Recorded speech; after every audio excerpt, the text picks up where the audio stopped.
किसकी गलती से महाभारत हुआ? हाँ,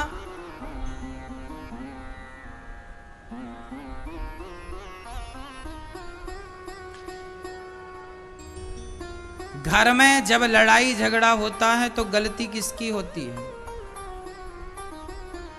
किसकी गलती होती है? हाँ, हमेशा गलती बड़ों की होती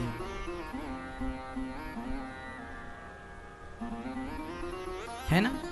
कैसे?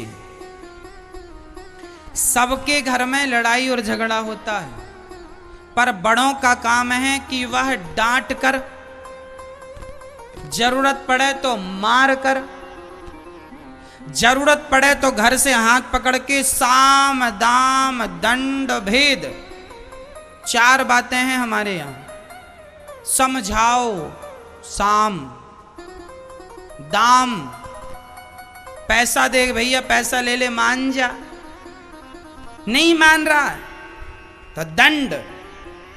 बातों के देवता, फिर बातों से ना माने तो लात। यदि आपका अपना बेटा बातों से नहीं समझ रहा तो फिर उसे क्या चाहिए? पहले के बाप ना अपने बेटे को जूते से मारते थे। बेटा गलती करे तो बाप मारता था, काहे से? जूते से मारता। आपने देखा ये गांव में अक्सर ये दृश्य देखने को मिल जाता था। कोई बाप दे रहा, 4-6 जूते दिया, ले प्रसादी मिल गई।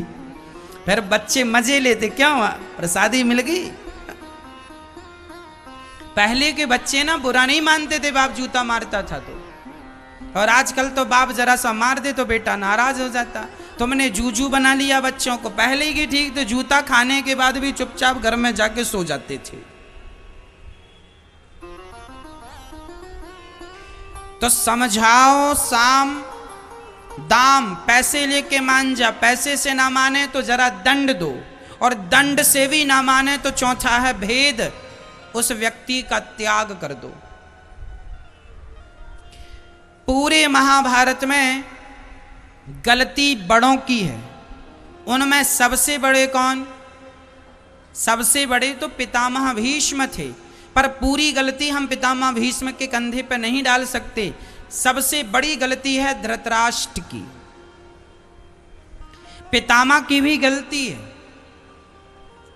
पितामह को चाहिए था कि दुर्योधन की हत्या कर देते। कब?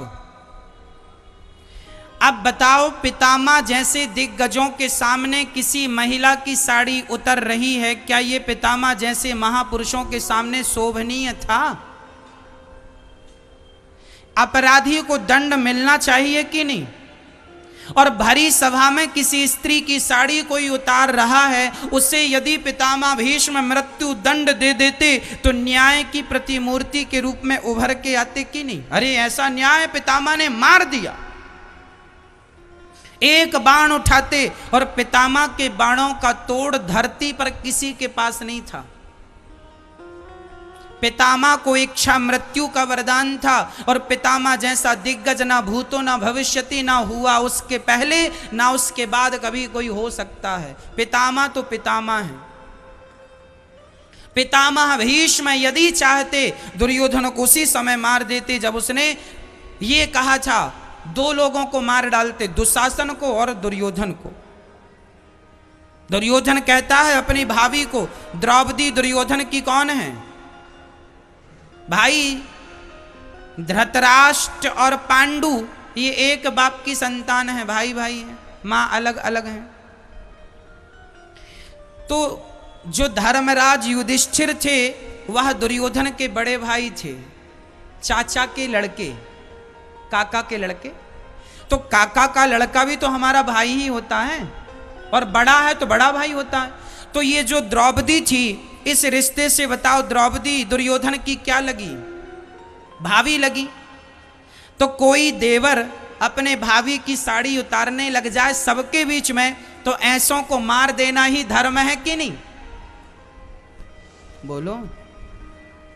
राम जी ने रावण को क्यों मारा? क्योंकि उसने सीता किसी स्त्री का हरण किया। राम जी ने बाली को क्यों मारा, जबकि राम जी सुग्रीव से दोस्ती किए थे। यदि राम जी बाली से दोस्ती कर लेते तो राम जी का काम तो और आसान हो जाता, क्योंकि सुग्रीव से 50 गुना ताकतवर तो बाली था। राम जी कह देते रावण को मारना है, बाली जाता कांख में दबा के ले आता, थोड़ा और दबा देता तो निपट जाता रावण। 6 महीने तो दवा ही था। राम जी यदि बाली से दोस्ती कर लेते तो राम जी का ज्यादा बेनिफिट था, ज्यादा फायदा था।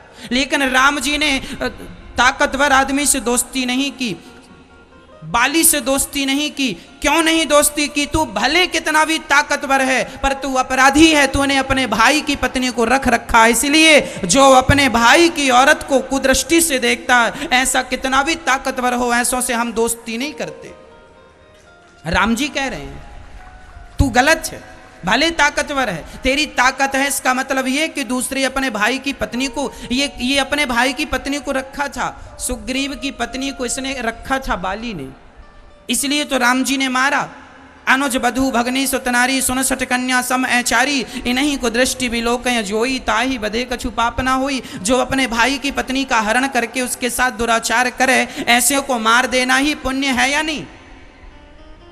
हाँ, तो पितामह भीष्म को भी ये सिद्धांत पता था, बहुत बड़े विद्वान थे पितामह भीष्म, बड़े भक्त थे पितामह भीष्म, मार देते, नहीं मारा। एक आदमी, एक दुष्ट को यदि तुमने नहीं मारा तो उसके कारण हजारों लाखों निर्दोष महाभारत के युद्ध में मारे गए कि नहीं? इसलिए जब छोटे गलती करें तो बड़े या प्यार से समझाएं, शाम बेटा मान जाओ, झगड़ा ना करो, प्यार से बड़े बूढ़े समझाएं बच्चों को। तुम्हारे 2 बेटे हैं, झगड़ा विवाद की स्थिति उत्पन्न हो रही है तो माँ बाप बैठे और प्यार से समझाएं, बेटा ऐसे काम नहीं, तुम भाई भाई हो, प्यार से रहो, समझाओ, दोनों के साथ प्यार से पेश आओ। यदि फिर भी ना समझें तो बंटवारा कर दो, चलो 1 एकड़ खेत तुम ले लो, 1 एकड़ खेत तुम ले लो, 1 प्रॉपर्टी तुम ले लो, 1 तुम ले लो और सुखी रहो। साम दाम समझाओ, ना माने तो दे लेके अपना शांत करो, चलो इसके कारण ये झगड़ा तो नहीं होगा, लो बंटवारा कर दो। और मैं आपसे कह देता हूं मेरी मां, आज हमारे हिंदुस्तान में घर घर में जितने भी झगड़ा हो रहे हैं, भाई भाई के हो रहे हैं, और वो भाई भाई के झगड़े इसलिए हो रहे हैं, सही समय पे माँ बाप बंटवारा नहीं करते, सही समय पे बच्चों का हिस्सा नहीं देते।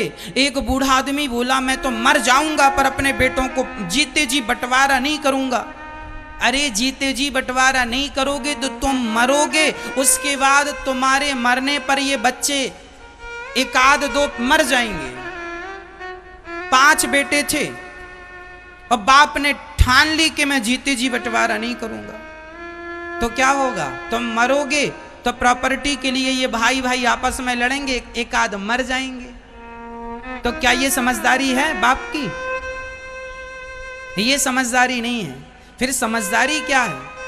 समझदारी यह है कि तुम्हारे घर में यदि माना कि 4 एकड़ जमीन है, माना कि फॉर एग्जाम्पल यदि 4 एकड़ जमीन है और आपके 2 बेटे हैं, तो 1.5 एकड़ जमीन अपने छोटे और बड़े बेटे को देकर 1.5 और 1.5 कितना हुआ?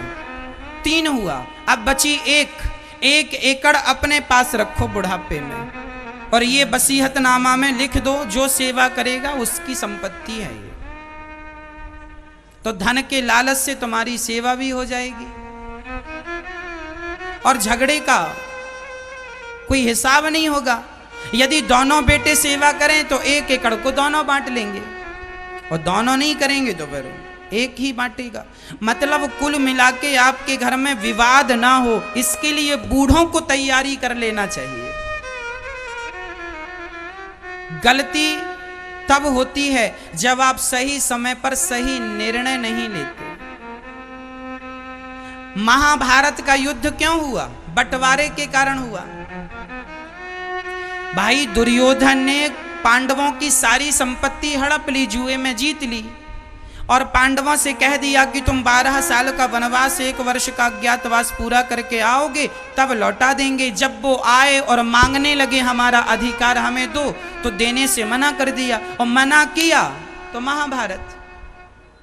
अधिकार अपना छोड़ देगा कोई तो रामायण जैसा ग्रंथ लिखा जाएगा, और अधिकार कोई मांग लेगा तो महाभारत तैयार हो जाएगा। अधिकार छोड़ा था भगवान राम ने, कैकेयी ने कहा जाओ वनवास अपना अधिकार, जबकि पहले बड़े बेटे का ही अधिकार होता था कि वो सिंहासन पर बैठे, लेकिन राम जी ने अपने भाई भरत के लिए अपना अधिकार छोड़ दिया कि नहीं? हाँ या ना? बोलो मेरी माँ। छोड़ दिया। राम जी ने अपने भाई भरत के लिए अपना अधिकार छोड़ दिया, और यहां अधिकार छोड़ दिया तो रामायण तैयार हुई, और अधिकार मांग लिया पांडवों ने तो महाभारत तैयार हो गया। इसलिए हम कहा करते हैं कि माँ बाप को चाहिए कि सही वक्त पर सही बंटवारा कर दो, और सही वक्त पर बेटों से, नाती से, पोता से, सबसे मन हटा भी लो, और मन पूर्ण रूप से भगवान में लगा दो। इन बेटों में मन लगाने से कोई फायदा नहीं, किसी की गति इनसे होनी नहीं। तुम बेटों को कितना भी देकर जाओगे, ये बेटे भूखे के भूखे ही रहेंगे। आपका पिता आपको 1 करोड़ भी दे दे, 5 करोड़ भी दे दे, 10 करोड़ भी दे दे, तो भी आपको कम ही लगेगा ना। बहुत कम बेटे होते हैं जो पिता से धन नहीं, पिता की सेवा लेना पसंद करते हैं। बंटवारे में पिता के धन को तो सब बांट लेते हैं, लेकिन जब पिता को रखने की बात आती है तो छोटा कहता भैया तुम ही रख लो, बड़ा कहता छोटे से तुम ही रख लो।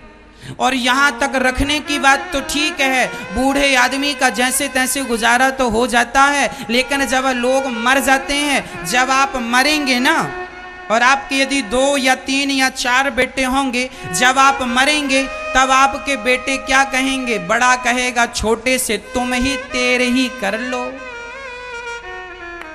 क्या कर लो? तेरे ही तुम कर लो। बड़ा छोटे से क्या कहेगा? तुम्हारे पास थे संपत्ति तुमने रखी, तेरी ही तुम करो। बड़ा कहेगा छोटे से, छोटा देखेगा कुछ तो सपोर्ट करो। तुम्हारे मरने पर तेरा ब्राह्मण खवाने के लिए भी ये सोचते हैं। ये तुमने बेटों को जो करोड़ करोड़ दिए हैं, करोड़ों की प्रॉपर्टी दी है, और करोड़ों करोड़ों देकर भी तुम मर रहे हो मेरा बेटा मेरा बेटा। ये तुम्हारी तेरही और बरसी करने में भी रोते हैं। मैं सारे बच्चों के लिए नहीं कह रहा हूं, पर अधिकाधिक बच्चे अपने माँ बाप की तेरही करने में बड़ा भाई छोटे पर टालता है, छोटा बड़े पर टालता है। आपने भी समाज में ये देखा होगा। फिर पैसे लेने के लिए आगे और सेवा करने के लिए पीछे। मीठा मीठा गप, कड़वा कड़वा थू। इसलिए हम आपसे कहा करते हैं अपनी तेरही अपनी बरसी खुद करके जाओ, बेटों के भरोसे ना रहा करो। बेटे करेंगे तो प्लस है, अच्छा है करेंगे, पर तुम अपना खुद कर लो तो क्या बुराई है। अपनी तेरही कर लो, अपनी बरसी कर लो, अपने हाथ से ब्राह्मणों को खिला दो, गौदान कर दो, भूमि दान कर दो, अपने हाथ से अन्न दान कर दो। जब तुम मरोगे तो आपका बेटा अन्न दान करता है आपके नाम से। कितना? 5 किलो दे दिया, 10 किलो दे दिया, 20 किलो दे दिया, बस। इसलिए अपने हाथ से भी कुछ कर लो। ये तुम्हारा जो पुण्य है यही तुम्हारे साथ जाना है। बच्चों से ये कहो कि तुम मेहनत करो और अपना कमाओ खूब मस्त।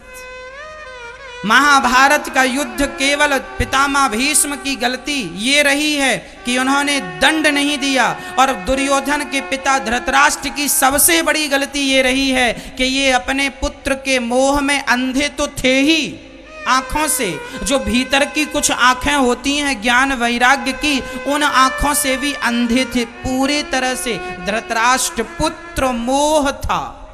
क्या था? पुत्र मोह। अक्सर हम देखते हैं बूढ़ों को पुत्र मोह हो जाता है। आज भी धृतराष्ट्रों की कमी नहीं। एक बेटे ने मेरे से कहा, महाराज जी हम 3 भाई हैं, हमारे पिताजी एक भाई के साथ रहते हैं, सारी संपत्ति उसे को दे दिए हैं और हमें कुछ भी नहीं दिया, हम दोनों भाइयों को घर से निकाल दिया। पिता का यह व्यवहार भी गलत है। पुत्रों के साथ भेदभाव नहीं करना चाहिए। यदि वह अच्छे हैं, सेवा कर रहे हैं, अच्छे हैं, तो उनका अधिकार उन्हें भी दो। कई माँ बाप पुत्र मोह में आ जाते हैं। किसी बेटे से ज्यादा, जो बेटा ज्यादा कमाता है ना, माँ बाप भी बड़े होशियार होते हैं। जहां से ज्यादा इनकम दिख रही होती है वहीं चिपक जाते हैं, उसी तरफ करवट ले लेते हैं। और उस बेटे के साथ तो अच्छे से पेश आते हैं जो कमाऊ है, और जो कमाता नहीं है उसको आंख दिखाते हैं। अर्थ क्या निकला? मां बाप को तो बराबर का व्यवहार रखना चाहिए। मन भेद और मतभेद घर में ना उत्पन्न हो, नहीं तो ये कल के लिए बहुत बड़ा कांटा बन जाएगा।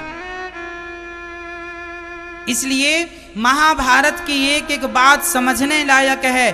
धृतराष्ट्र की गलती क्या थी कि वह बहुत बड़े मतलबी थे। मेरा भरी सभा में बहू की लाज लुट रही है, लुट जाए पर मेरा दुर्योधन बेटा राजा बन जाए, बस दुर्योधन बेटा, दुर्योधन बेटा, दुर्योधन। भले वो गलत कर रहा है सबके सामने, फिर भी अपने बेटे का पक्ष ले रहे हैं। और याद रखना मेरी माँ, जब तुम गलत लोगों का पक्ष लेते हो तो परिणाम में सर्वनाश होता है। अच्छा, महाभारत में एक और है माता गांधारी। पति तो अंधे थे ही, तो तुम उनकी लाठी बन जाती, तुम भी आंखों में पट्टी बांध के बैठ गई। अब सुनना, समाज में जब गांधारी जैसी स्त्रियां आंखों में पट्टी बांध लेती हैं और पितामह भीष्म जैसे दिग्गज चुप्पी साध लेते हैं, तब द्रौपदी जैसी बेटियों की लाज लुट जाया करती है। तब लुटती है जब पितामह जैसे लोग चुप होते हैं और गांधारी जैसी स्त्रियां आंखों में पट्टी बांधी होती है। अरे गांधारी को पट्टी बांधने की जरूरत थी? पति तो अंधे थे ही, जरा बेटों की करतूत तुम ही अपनी आंखों से देखकर गाल पर थप्पड़ जमाती। दुर्योधन के क्यों रे अपनी भाभी के कपड़े उतारता? तुझे लाज नहीं आती, शर्म नहीं आती? लेकिन दुर्योधन से, उसके घर वालों में से किसी ने यह सवाल नहीं किया। क्योंकि पुत्र मोह है। क्योंकि क्या है? पुत्र मोह। आप लोग भी पुत्र मोह में ना उलझ जाना, नहीं परिणाम वैसा ही होगा जैसे धृतराष्ट्र का हुआ।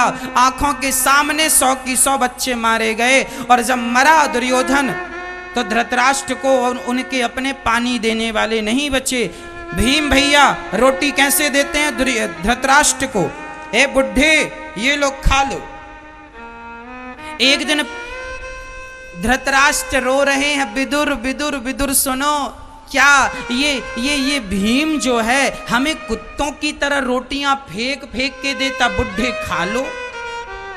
विदुर जी ने डांट लगाई, तुम्हें शर्म आनी चाहिए। अरे उसका तो धन्यवाद दो, भीम का कम से कम तुम्हें कुत्तों की तरह देता है। तुम्हारे आचरण तो ऐसे हैं कि कुत्तों की तरह भी तुम्हें रोटियां नहीं मिलनी चाहिए, पर फिर भी देता है, उसका धन्यवाद दो। ऐसा विदुर जी ने डांट लगाई। तुम वही धृतराष्ट्र हो ना, जिसके सामने द्रौपदी की लाज लुटती रही और आप चुपचाप बैठे तमाशा देखते रहे। तुम जैसों को तो रोटियां मिलनी ही नहीं चाहिए, पर फिर भी कुत्तों की तरह मिल रही हैं, खाओ। और सुनो, तुम वही धृतराष्ट्र हो ना जिसने भीम का पुतला, जिसने भीम को गले में लगाकर गले लगाने के बहाने उसे मारना चाहा। वो तो कृष्ण भगवान की चतुराई से वो भीम की जगह माम का पुतला दे दिया गया, उसे दबाया। धृतराष्ट्र ने तो चूरा हो गया था। यदि सही का भीम हाथ में आ जाता तो दबा के तुम तो मार डालते। तुम वही हो ना जिसने भीम को मारना चाहा। तुम वही धृतराष्ट्र हो ना जिनने पांडवों को लाक्षागृह में बंद करके आग लगवाई थी। तुम वही धृतराष्ट्र हो ना जिन्होंने 12 साल का वनवास और 1 वर्ष का अज्ञातवास पांडवों को दिया। यदि उसके इतना अत्याचार तुमने पांडवों पर किया, फिर भी वो तुम्हें कुत्तों की तरह रोटियां दे रहे हैं, तो तुमसे वो अच्छे ही हैं। तुम जैसों को तो कुत्तों की तरह रोटियां भी नहीं मिलनी चाहिए। तुम्हारे आचरण ऐसे हैं। याद रखना मेरी मां, धर्मराज युधिष्ठिर बहुत इज्जत करते हैं धृतराष्ट्र की। अर्जुन बहुत इज्जत करते हैं धृतराष्ट्र की। भीम भैया भी बहुत इज्जत करते थे धृतराष्ट्र की। पर धृतराष्ट्र का आचरण ऐसा था कि हम देखो, हम भी आपकी इज्जत कब तक करें? केवल हमारा ही ठेका है क्या कि हम ही आपकी इज्जत करें? आपका नहीं है कर्तव्य कि आप भी हमारी इज्जत करें? आप हमें जहर दे के मार रहे हैं, आप हमें आग में मारना चाहते हैं, आप हमारा धन हड़प लेते हैं, और फिर भी आप हमसे उम्मीद करें कि हम आपको इज्जत से रोटियां दें? ऐसा तो संभव नहीं है साहब। अपने भी तो आचरण देखो कि तुमने क्या किया है। ये बातें सासों को याद कर लेनी चाहिए। जब तुम्हारी बहू नई नई घर में आती है, तुम बड़ा ताना मारती हो, बाप के घर से ये लेके आई हो, बाप के घर से सीख कर आई हो, बहुत ताना मारती हो, बहुत उसका अपमान करती हो। और जब तुम बूढ़ी हो जाती हो तो रोती हो, बहू सेवा नहीं करती, बहू रोटियां नहीं देती। तुम्हारा जब खून गर्म था तब तुमने उसके साथ क्या किया है? अब जो किया है तो भोगो। क्या जरूरत थी ताने मारने की? क्या जरूरत थी उल्टे सीधे शब्दों का प्रयोग? याद रखना मेरी मां, यदि मैं आपको आज एक गाली दे दूं और गाली देने के बाद आपको मैं 56 प्रकार का भोजन भी करा दूं, आपकी सेवा भी कर दूं, तो आपके अंदर कहीं ना कहीं वो गाली रह जाएगी कि फला व्यक्ति ने मेरा अपमान किया था। इसलिए मैं आपसे प्रार्थना करता हूं, आपकी बहू से आप अपना व्यवहार ना बिगाड़िए, नहीं तो आपकी बहू आपसे बुढ़ापे में बदला ले सकती है। समय सबका आता है। यदि आज सास का समय है तो कल बहू का भी आएगा। एक बार क्या हुआ, ये शास्त्रों का बिल्कुल स्पष्टीकरण बोल रहा हूं। एक तालाब खाली हो रहा था, मछली पानी के अभाव में तड़प तड़प के मर रही थी। एक मछली जब मर रही थी तो चींटी आई और चींटियों ने मछली को खाना शुरू कर दिया। मछली ने कहा, चींटी हमें क्यों खा रही है, हम तो तड़प रही हैं। चींटियों ने कहा, अब ये पूरा तालाब हमारा है, हमारा राज्य है, तुम जितनी मछलियां हो हम सबको खाएंगी। चींटियां खाने लगी मछलियों को। तब मछलियों ने कहा, चलो ठीक है, खा लो हमें, पर आज तुम्हारा दिन है, जरा बारिश आने दो और तालाब को भरने दो। आज यदि तालाब सूख गया है तो दिन तुम्हारे हैं, और तालाब भर जाएगा तो दिन हमारे होंगे। फिर वही मछलियां चींटियों को खाती हैं,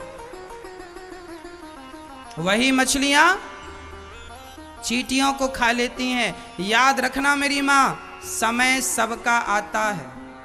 जब तुम्हारा समय अच्छा आवे तो उस समय में संबंध बनाना, व्यवहार बनाना, बिगाड़ना मत। आज तुम्हारा वक्त है, कल ये तुम्हारा वक्त रहेगा, इसकी गारंटी नहीं है। कल समय था धृतराष्ट्र का, कल समय था दुर्योधन का, लेकिन जब उनका समय था तो उन्होंने अपने समय का दुरुपयोग किया, नारियों का अपमान किया है, बड़ों का तिरस्कार किया है। अब उसी उनके कर्मों ने उन्हें रणभूमि में 100 की 100 कौरवों को मरना पड़ा कि नहीं। और धृतराष्ट्र जो बड़ा बेटा दुर्योधन मेरा, गांधारी माँ ने तो अपनी पट्टी तक उतार दी थी। गांधारी माँ ने दुर्योधन के लिए अपनी आंखों की, हाँ देखना जरा और ध्यान से सुनना, गांधारी माँ ने आंखों की पट्टी उतार दी। किसके लिए? दुर्योधन कल सवेरे सवेरे आ जाना, मैं जीवन भर की तपस्या से शक्ति इकट्ठी की है, कल मैं पट्टी हटाऊंगी, तुझे देखूंगी, तेरा शरीर वज्र का बन जाएगा, किसी के मारे मरेगा नहीं। हाँ माता गांधारी, आपने दुर्योधन को अमर बनाने के लिए पट्टी खोली है ना। यदि दुर्योधन को द्रौपदी के अपमान के लिए पट्टी हटा करके द्रौपदी की लाज बचाने के लिए पट्टी उतारी होती तो आज समाज आपका बड़े सम्मान से आदर से नाम लेता कि चलो पुरुषों ने तो चुप्पी साधी, पर एक महिला की लाज के लिए एक महिला सामने आई। आंखों की पट्टी तो गांधारी माँ ने उतारी है, लेकिन दुर्योधन को बचाने के लिए वो पट्टी यदि द्रौपदी की लाज बचाने के लिए उतारी गई होती तो आज गांधारी का स्थान ऊंचा होता। देखो साहब, ना मैं जिंदा रहूंगा ना आप जिंदा रहेंगे, लेकिन देखो मरने के बाद भी इतिहास के पन्नों में आज हम और आप डिस्कस कर रहे हैं। ऐसा ना करके जाना कि आपके जाने के बाद जब चर्चाएं हों तो आपको गलत ठहराया जाए। ऐसा कुछ कर जाना कि आप सही ठहराए जाएं समाज के द्वारा। बताओ, गांधारी को पट्टी कहां उतारनी चाहिए थी? द्रौपदी की लाज लुट रही थी तब पट्टी उतारना चाहिए थी, या दुर्योधन को अमर बनाने के लिए पट्टी उतार रही हैं, ये सही है या वो सही था? यदि दुर्योधन जैसे लोग अमर हो गए तो आज एक महिला की लाज लूटने का प्रयास किया, ये अमर हो जाएंगे तो दिन में 50 की लाज लूटेंगे, ना जाने किस किस के कपड़े उतारेंगे ये लोग। ऐसों को तो मर जाना ही ठीक है, ऐसों को तो मर जाना अच्छा है। अब आप देख लो कि आपके घर पर महाभारत नहीं होना चाहिए, कहीं आप लोग भी गांधारी तो नहीं है, कहीं आप लोग भी धृतराष्ट्र तो नहीं है। आपकी बहू के साथ अत्याचार हो रहा है और सासू मां देख कर भी यदि आपने चुप्पी साध ली तो तुम्हारी आंख, तुम गांधारी ही हो, तुम्हारी पट्टी बंधी है। यदि तुम अपने बच्चों पर अत्याचार, बड़ा भाई छोटे भाई पर अत्याचार कर रहा है और आप पिताजी चुपचाप देख रहे हैं तो तुम ही पितामह भीष्म हो। इसलिए मेरी मां, गलत ना करना।